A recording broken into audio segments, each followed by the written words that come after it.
예, 안녕하세요. 츠데크 운영자 오스카입니다. 드디어 이제 츠데크 개발사 마지막 이야기가 되겠네요. 오늘 이제 이렇게 가을 하늘을 보면서 야외에 나와서 츠데크의 역사를 한번 쭉 짚어보고 있는데요. 그렇게 하게 된 어떤 결정적인 계기라고 한다면 츠데크가 드디어 외장 6단 자전거를 출시하게 되었다는 것입니다. 지금 보시고 계신 모델이 외장 6단 자전거인데요. 이 외장 6단 자전거는 처음 츠데크를 내놓을 때부터 갖고 싶었던 자전거예요. 하지만 실제로 출시하기까지는 굉장히 많은 우여곡절이 있었고 그 시간 동안 여러 가지 시도를 하다가 많은 실패를 경험하고 드디어 판매를 하게 되었습니다.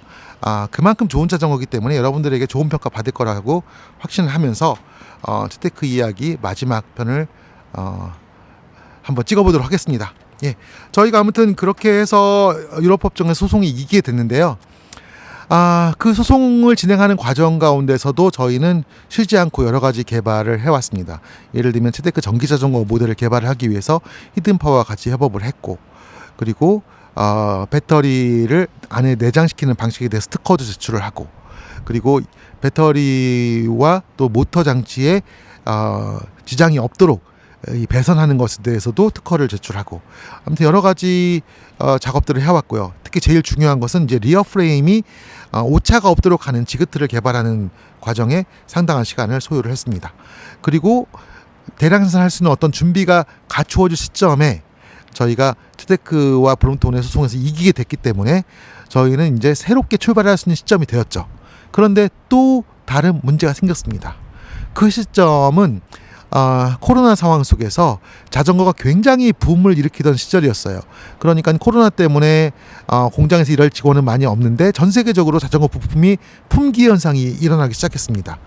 저희 츠데크 자전거에 사용했던 시마노 부품들의 경우도 주문을 하게 되면 짧은 경우 1년, 길게는 2년까지 소요가 되어야 자전거 부품을 수급할 수 있었어요. 그렇기 때문에 프레임을 만들어도 자전거 판매를 할 수 없는 시점이 도래했습니다. 그래서 고민을 많이 했죠. 이 상태에서 자전거 사업을 이것 때문에 1, 2년을 쉴 수는 없는데 어떻게 하면 될까 고민을 하다가 이번 기회에 시마노로부터 탈피하기 하는 것이 어떨까 생각을 한 거죠. 그래서 츠데크 자전거에 맞는 전용 부품 개발을 시작을 했습니다. 상당히 많은 자금이 필요했어요. 브레이크나 브레이크 레버, 크랭크, 휠셋, 기타 등등을 새로 제작을 하면서 저는 많은 자본을 충당을 해야 됐고, 은행의 도움을 얻어서 정말 집담보 잡아가면서 그 자본을 충당을 했습니다. 그리고 츠데크 전용 부품들을 1년의 시간을 가지고 전부 완비를 하게 됐죠. 그리고 그 과정에서 이 외장기어 모델에 대한 욕구도 상당히 강해졌습니다. 그래서 외장기어에 대해서도 재검토를 시작을 했고, 츠데크는 새로운 모델 개발에 박차를 가하게 됩니다. 그래서 그 시간이 흐르면서 어떻게 보면 츠데크는 비록 어려움은 있었지만 단 한순간도 쉬지 않고 지속적으로 기술 개발을 해왔고 자전거의 업그레이드도 이루어져 왔고요. 그리고 이제 전 세계적으로 가장 초경량의 슈퍼라이트 모델 6.8kg, 지금은 단종입니다. 지금 왜 단종이냐면요, 거기에 사용된 부품들이 시마노 듀라이에이스 부품들이거든요. 근데 이제 듀라이에이스 부품들 수급이 지금 어려운 상황이기 때문에 현재는 단종인데, 언제든 기회가 되면 듀라이에이스 부품을 사용한 고가의 모델을 다시 출시할 수 있을 거라고 생각을 합니다. 슈퍼라이트 모델도 출시하게 되고, 그리고 저희가 이런 어려움이 있었지만은 꾸준히 해온 일이 있어요. 비록 유럽에서 큰 고객은 없었지만은, 그동안 유럽에 수출이 안 됐던 건 아닙니다. 그렇지만 아주 큰 규모의 수출은 없었는데, 주지하고 계신 것처럼 브롬톤과의 소송 때문에 유럽 딜러들이 저희에게 거의 연락을 하지 않았죠. 하지만 꾸준히 유로바이크에 출품을 하고 저희들이 새로운 제품 만드는 과정들을 전시회에서 공개를 해왔습니다. 그리고 결정적으로 츠데크 외장기어 모델도 개발을 시작을 했죠. 그리고 외장기어 모델을 만들면서 이제 겪었던 어려움이 하나 있었는데, 지금 이제 여러분이 보시기에 조금 아쉬운 부분이긴 하지만은, 여기 이제 리어 디레일러가 원래 저희가 목표로 했던 제품은 시마노의 105 모델 중에서도 5800이라고 불리는 모델이었어요. 이제 105 구동계는 뭐 울테그라나 듀라이에이스보다는 물론 못하겠지만은 기능적으로는 거의 흡사한 기능을 갖고 있고 단지 무게가 조금 더 무겁습니다.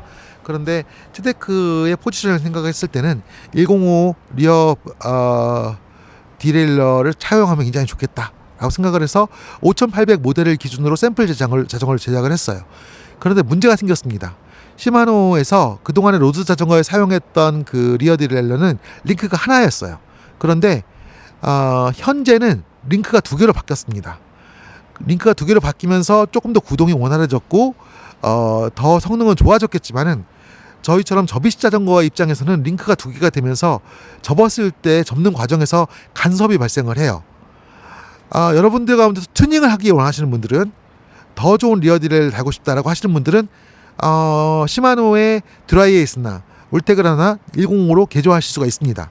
다만 그렇게 개조했을 때는 접고 펼 때 주의하셔야 돼요. 그렇지 않으면 이 체인이 이탈하거나 또는 체인의 간섭이 발생할 수가 있거든요.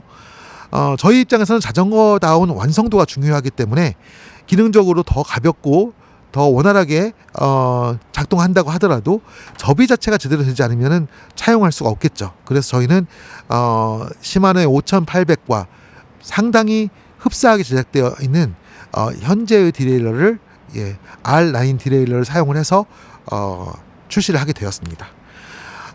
여기까지 츠데크 자전거의 지난 세월들을 말씀을 드렸고요. 그동안의 츠데크 자전거는 누군가는 타고 있고 좋다고는 하지만은 사려고 하면 없는, 그래서 구매하기가 좀 어려운 자전거라는 느낌이 있었을 거예요. 저희들이 항상 모델을 출시하고 또 홍보를 하고 나면은 사려고 하면 금세 품절되는 문제가 있었죠. 특히 올 여름에 7, 8월에 자전거가 없어서 많은 분들이 애를 태우셨는데요. 이제는 대량산이 완벽하게 준비가 되어서 현재도 저희가 전체 모델을 갖고 있고요. 11월 중에는 여기에 이제 블랙 모델까지 추가가 돼서 츠데크 돌체비타 모델까지 3개의 프레임 디자인으로 출시가 되게 됩니다. 그리고 내년 봄에는 4번째 프레임 디자인을 출시하게 됩니다. 그래서 여러 가지로 업그레이드된 형태의 자전거들이 출시가 될 거고요. 그리고 한 가지 안타까운 점은 원가 상승의 압박이 계속적으로 있어요. 특히 이제 저희들이 구매하는 부품들이 달러로 결제가 되다 보니까 달러 환율이 급히 올라갔죠. 달러 환율의 상승에 의해서 자전거 원가가 많이 올랐습니다. 부품의 경우는 대략 30% 정도의 원가 상승이 있었고요. 카본 원사도 20% 정도예요. 지금 원사 가격이 올랐거든요. 이런 부분들을 반영을 해서 자전거 가격을 약간 올릴 수밖에 없습니다. 부품과 원사 가격을 기준으로 하면 전체 모델의 20-30%의 가격 상승이 불가피하지만은 저희가 가격 상승의 일정 부분을 절반 정도로 안는 것으로 하고 대략 10% 정도 수준으로 가격을 인상하려고 하는데요. 인상 시기는 11월 1일부터입니다. 그러니까 인상되기 전에 구입을 원하시는 분들은 지금 빨리 회사로 연락 주셔서 구매를 하시면 10월까지는 인상 전 가격으로 자전거를 구매할 수가 있습니다. 저희 회사 전화번호는요 02-6952-0075번이고요. 그동안에 제가 나눴던 이야기들은 사실 블로그에 조금 더 상세하게 이야기들이 있어요. 제 블로그에 오시면은 더 깊은 이야기들도 살펴보실 수가 있겠습니다. 여기까지 츠데크 개발사를 마치도록 하겠습니다. 감사합니다.